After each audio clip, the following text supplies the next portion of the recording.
Shalom. దేవుని పరిశుద్ధ నామానికే మహిమ ఘనత ప్రభావములు కలుగును గాక. మన ప్రభువును రక్షకుడైన యేసుక్రీస్తు యెహోషువ మెస్సీ నామంలో ఆత్మీయులైన మీ అందరికీ నా వందనాలు, ఉదయకాలపు శుభాలు తెలియజేస్తున్నాను. పరమగీతము 5వ అధ్యాయము 10వ వచనంలో, నా ప్రియుడు ధవలవర్ణుడు రత్నవర్ణుడు 10,000 మంది పురుషులలో అతన్ని గుర్తించవచ్చును అనే మాట మనకు కనిపిస్తుంది. ఇక్కడ మరి ఈ పుస్తకంలో ఈమె అనగా వధువు సంఘము తన ప్రియుణ్ణి వర్ణించే చోటు ఇదొక్కటే. అయితే ప్రభువైన యేసుక్రీస్తు యెహోషువ మెస్సీ ఆధ్యాత్మిక సౌందర్యాన్ని మనుషుల మాటలతో పూర్తిగా వివరించడం సాధ్యం కాదు. కాబట్టి ఈ యొక్క క్రొత్త నిబంధన శుభవార్త పుస్తకాల్లో ఎక్కడ కూడా యెహోషువ మెస్సీ ఆకారము రూపం ఎలాంటిది వర్ణించే ప్రయత్నం చేయలేదు. అయితే గ్రంథకర్తలు నొక్కి చెప్పినది ఏంటంటే ఆయన సుగుణాలు అనగా స్వభావము, ఆయన చర్యలు, ఉద్దేశాలు, తలంపులు, ఆశయాలు, ఆయన లక్షణాలనే ఎంతసేపు వివరించడం జరిగింది. కాబట్టి ఈ లక్షణాలను బట్టే, ఈ యొక్క ఆధ్యాత్మిక సౌందర్యాన్ని బట్టే ఈ మాట వ్రాయబడింది. నా ప్రియుడు ధవలవర్ణుడు రత్నవర్ణుడు 10,000 మంది పురుషులు అతన్ని గుర్తించవచ్చును. అవును ప్రియులారు, ఈ లోకంలో మనం జీవిస్తున్నప్పుడు మన యొక్క సుగుణాలను బట్టి మనము నీతిమంతులముగా తీర్చిదిద్దపడతాం తప్ప మన పైకి కనిపించే గంభీరత్వం, లేకపోతే మన ఒడ్డు పొడుగు, మన రంగు, లేకపోతే మన హెయిర్ స్టైల్, ఇవన్నీ కూడా మనల్ని నీతిమంతులుగా తీర్చిదిద్దలేవు. ఎప్పుడైతే దేవుని వాక్యం విని మాటకు లోబడి మనము మరి దేవుని యొక్క వాక్యం వైపు విధేయత చూపుతూ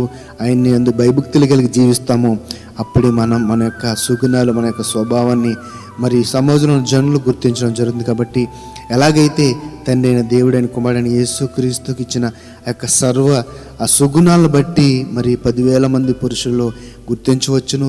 నా ప్రియుడు ధవలవర్ణుడు రత్నవర్ణుడు చెప్పబడుతుందో మనం కూడా ఆయన్ని స్తుతిస్తున్న మనము, ఆయన ఎందుకు భయభక్తులు కలిగిన మనం కూడా ఆయన ఉద్దేశాలు నెరవేర్చేవారముగా, ఆయన పోలు నడిచుకునే వారం ఉంటే గనక ఖచ్చితంగా దేవుడు అటువంటి గుర్తింపును మనకు కూడా ఇస్తాడు.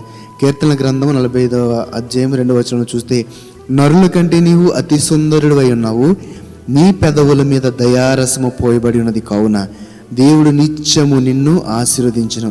ఇక్కడ కూడా చూస్తే కనుక నరుల కంటే నీవు అతి సుందరుడివై ఉన్నావు, నీ పెదవుల మీద దయారసం పోయబడి ఉంది. మన పెదవుల వెంట ఆ యొక్క దయగల మాటలు, ప్రేమగల మాటలు, ఎదుటి వారిని మరి సంతోషపెట్టే మాటలు రావాలి, కానీ బాధ పెట్టే మాటలు మనం మాట్లాడకుండా మరి తండ్రి అయిన దేవుని యొక్క సుగుణాలను మనం కూడా మనం గుర్తిరిగి వాటిని ధరించుకొని జీవిద్దాం.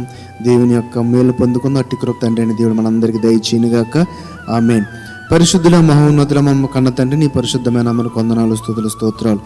దాని మీరు తండ్రి ధవలవర్ణుడిగా రత్నవర్ణుడిగా 10,000 మంది పురుషుల్లో గుర్తించదగిన వ్యక్తిగా నీ ఆధ్యాత్మిక సౌందర్యాన్ని బట్టి, నీ లక్షణాలను బట్టి నాయన గుర్తించబడ్డారు తండ్రి.